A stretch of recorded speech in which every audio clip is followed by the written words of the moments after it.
அனைவருக்குமே வணக்கம். சற்று முன் கிடைத்திருக்கக்கூடிய ஒரு மிக மிக முக்கியமான செய்தி ஒன்று வெளியாகி உள்ளது. சற்று முன் பாலியல் விவகாரத்தில் உதயநிதிக்கு நீதிமன்றம் இறுதி தீர்ப்பு, இது மாதிரி பார்த்தீங்கன்னா செய்திகள் வெளியாகிருக்கு. இப்போ இன்று பார்த்தீங்கன்னா அதிரடியாக உதயநிதி ஸ்டாலின் அவர்களுக்கு பார்த்தீங்கன்னா பாலியல் விவகாரத்தில் சிக்கிய அண்ணாமலை பல்கலைக்கழகத்தில் வழக்கில் கைதான ஞானசேகர் அவர்கள் பார்த்தீங்கன்னா இப்போ மருத்துவமனையில் அனுமதி பெற்றிருக்காரு. ஸோ இதை தொடர்ந்து இப்போ பார்த்தீங்கன்னா இந்த வழக்கில் கைதாக இருக்கக்கூடிய உச்சநீதிமன்றம் பார்த்தீங்கன்னா அதிரடியாக உதயநிதிக்கு இந்த பாலியல் விவகாரத்தில் இறுதி தீர்ப்பாக தான் வழங்கியிருக்காங்க. ஸோ அதெல்லாம் பார்த்தீங்கன்னா உதயநிதி ஸ்டாலினுடைய ஒட்டுமொத்த கதையும் தான் முடிய போகுது. ஸோ அதனால் திடீர்னு அவர் உடல்நலை குறைவால் ஏற்பட்ட காரணத்தெல்லாம் பார்த்தீங்கன்னா அவருக்கு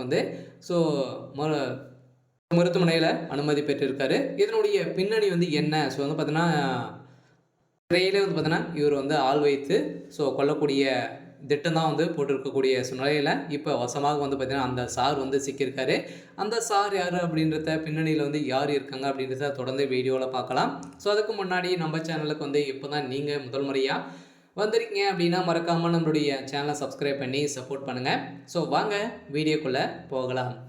ஸோ பார்த்தீங்கன்னா பாலியல் அண்ணாமலை பல்கலைக்கழகத்தில் பாலியல் விவகாரத்தில் குற்றவாளியாக கைது செய்யப்பட்ட ஞானசேகர் அவர்களுக்கு திடீர்னு நேற்று காலை பார்த்தீங்கன்னா மருத்துவமனையில் அனுமதி பெற்று இப்போ சிகிச்சை பெற்று வந்திருக்கக்கூடிய நிலையில் அங்கே மருத்துவமனையில் பார்த்தீங்கன்னா திமுகவினர் நிறைய மர்ம கும்பலால் பார்த்தீங்கன்னா அவர் கொல்ல முயற்சி செய்திருக்கக்கூடிய நிலையை தான் இப்போ அதிரடியாக இந்த பாலியல் விவகாரத்தில் உதயநிதிக்கு சாதகமாக தான் பார்த்தீங்கன்னா உச்சநீதிமன்றம் தீர்ப்பு வழங்கி இருந்தாலும் அந்த சார் உதயநிதி தான் அப்படின்ற மாதிரி பார்த்தீங்கன்னா இப்போ எழுப்பப்பட்டு இருக்கக்கூடிய நிலையிலும் அவருடைய குற்றவாளியுடைய வீட்டில் சிக்கிய ஆதாரத்தின் அடிப்படையிலும் இப்போ உதயநிதிக்கு நீதிமன்றம் பார்த்தீங்கன்னா அதிரடியாக கூடியவர்கள் அவருக்கு இறுதி தீர்ப்பு வழங்கியிருக்காங்க. ஸோ அந்த தீர்ப்பில் பார்த்தீங்கன்னா இவருக்கு 3 ஆண்டு பார்த்தீங்கன்னா நீங்கள் சிறையில் அடைக்கப்படணும் அப்படின்ற மாதிரி பார்த்தீங்கன்னா செய்தி வெளியாகி வருகின்ற நிலையில் இப்போ உதயநிதியுடைய கதையும் தான் முடிய போகுது. இருந்தாலும் இதில் ஒரு முக்கிய நபராக தான் உதயநிதி ஸ்டாலின் அவர்கள் இருக்கா இல்லையா, இவருக்கு ரைட் கையாக அனைத்து வேலைகளும் பார்த்தீங்கன்னா இவருக்காக தான்